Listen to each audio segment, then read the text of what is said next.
Who can find a virtuous woman? For her price is far above rubies. She opens her mouth with wisdom, and in her tongue is the law of kindness.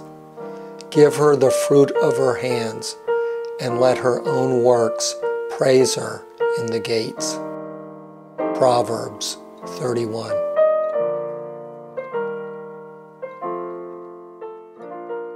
Hi, my name is Linda Dubin Garfield. Today is my birthday party. For the 10th time, I'm doing a pre-Fringe birthday party where I invite my friends to come and to make a donation to an organization related to the theme that I am going to use in the September Fringe Festival. This year the theme is family. Hi, I'm Cheney Roberts from Family Support Services, the Director of Development. I'm Marla Nesbitt Laws, and I'm a board member for Family Support Services. How you doing? My name is Damian Mack. I'm the Director of Child Welfare at Family Support Services. We're a nonprofit that provides services to family and children throughout the Philadelphia area. We just love what we do, and we greatly appreciate being here and to be able to be supported. How did Linda find out about you? She was introduced to us by our Executive Director, Sean Lacey, who met her, and of course they talked and collaborated, and then Linda felt us worthy enough that she would donate to our agency. Excellent. Thank you guys very much. Thank you. And God bless you for what you're doing. God bless you all. Thanks. Thank you.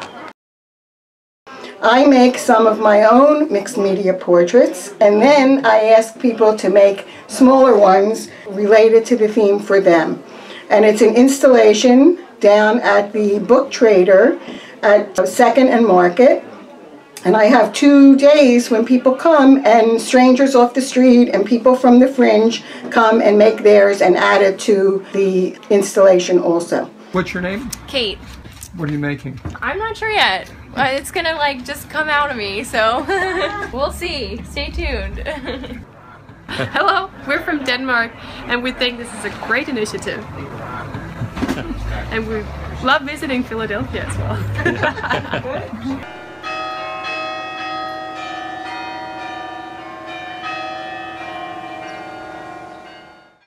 So this is what I did for this year. These are my 9 grandchildren, 6 boys and 3 girls. And I want to put a little more into it, but this is the general idea. It's printmaking and mixed media combined.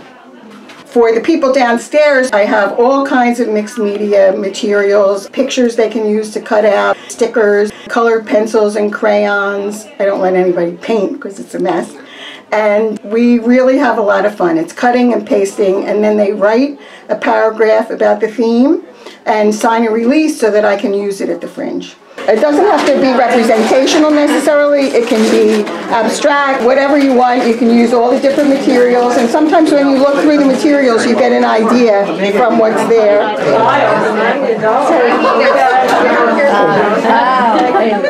We've had 2 weddings and no funerals. So this is for Don and I and a new cat. Very nice. If somebody really does one that they truly love and they can't part with it, they take it home. Hang in there.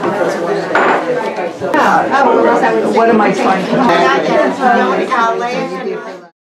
Some of the themes that I've done in the past are invisible, invincible women.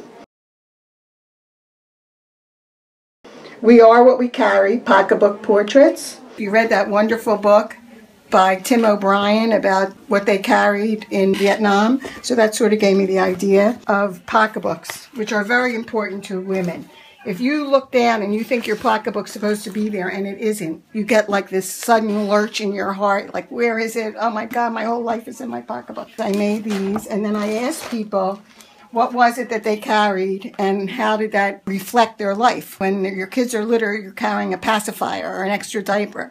Later, you're carrying a lipstick. Later than that, you're carrying pills because you're going to have arthritis or something. So it was that kind of a thing. Last year was Best Friends. The Right Foot Shoe Portraits. Crowning Glory hair portraits. That I gave Locks of Love the money. Let's Face It, Self-Portraits was the first-person arts, which is memoir and people telling their stories. A Place to Be were portraits of home. I gave that to 3 homeless shelter places.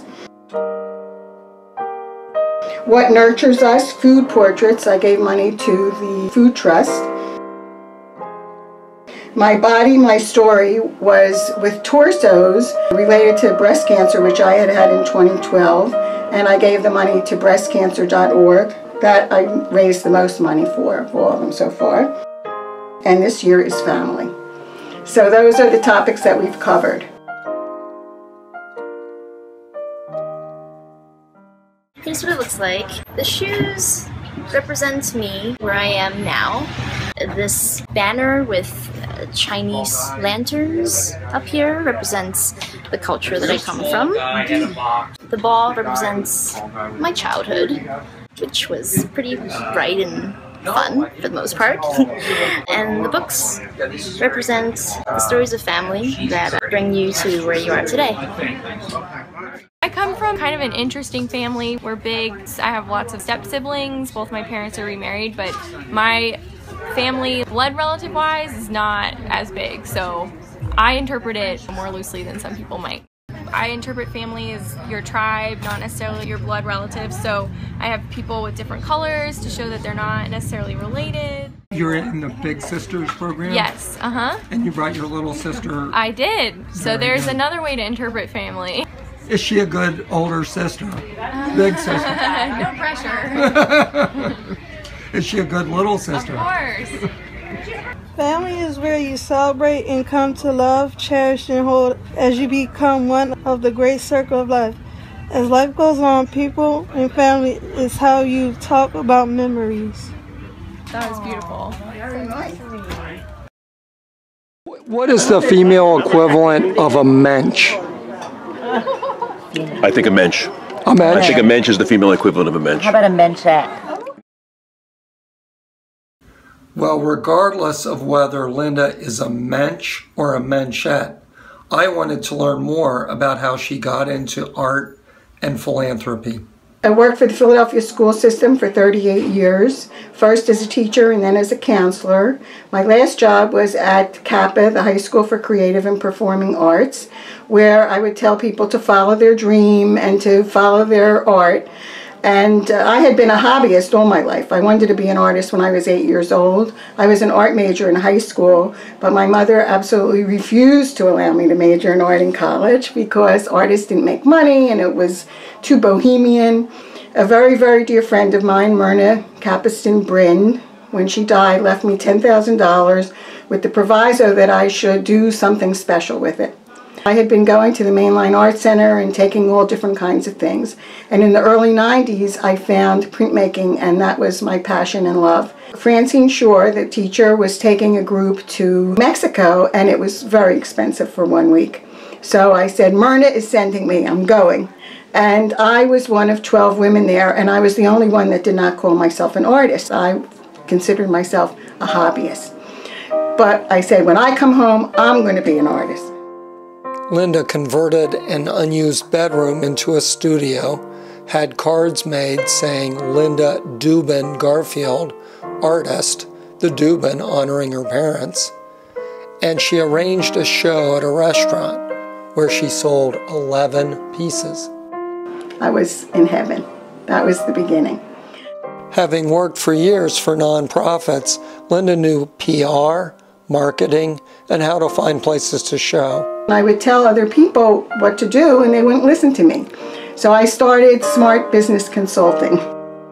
Now when they paid me, they listened to what I said. Because I'm pretty good on the business side of art too. I had been working for 38 years as a counselor where you had colleagues and you were with people all day. Art can be a very lonely kind of an existence. So I told my friend, may she rest in peace, she has since died, Leslie DeBrocchi, I said, you know, you're like an art sister to me because you really understand things when I talk to you, and people, even my own sisters, don't really get it, but you get it.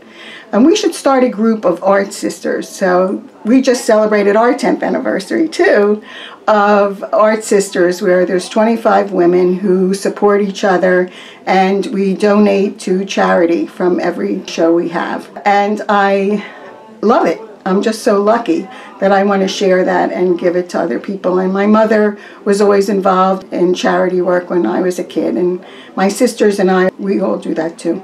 Give back to the community, give back to Israel, give back to people who are less fortunate. It's just in my blood.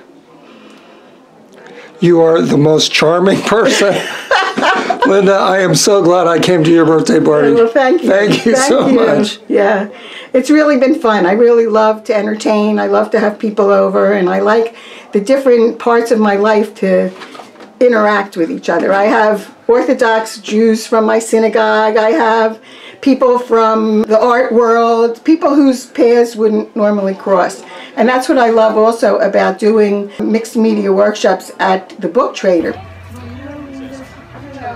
Peter Hiller is a doll. Part of the greatness of being in this space is being able to work with him because he's so kind, he's very generous, he's very pleasant, he's really a nice person. And he's been in business for 40 years. It's no surprise because everybody likes him. Shop anytime, 10 to 10. Yeah, we're open every day. Every day except Thanksgiving and Christmas. You could always say something like, "We will never be undersold." Well, I don't say that. Yeah, because we can be. People off the street come in. You get combinations of people you would never get under normal circumstances. And when they're sitting and cutting and pasting and being very relaxed, everybody is very open. To be like my family and food and the table, because we did a lot of stuff with food. The food always cemented our family together. We're always sitting around the table telling stories of family from Italy. And then we talk about these serious things, like what it's like to be invisible. That was the first one. And I was talking about it from the point of view of being an older woman in our culture. But when I would sit down and there would be kids there, they would say, well, I feel invisible because I'm black and people don't pay attention to me. Or I feel invisible because I'm young and I work in an office where everybody is old, so they don't listen to me. Everybody shared how they felt invisible. It was fascinating. Well, I hope you continue doing this for another 50, 60 years. That would be nice. I don't think so, but I'll take 30 years. So you just turned 70, yeah? 72. But my goal is to live to be 100. If I can live to be 100 and be healthy and with it, that would be a great gift. Looks like you might make it. I hope so. Thanks. Thank you for coming, and thank you for giving to the charity.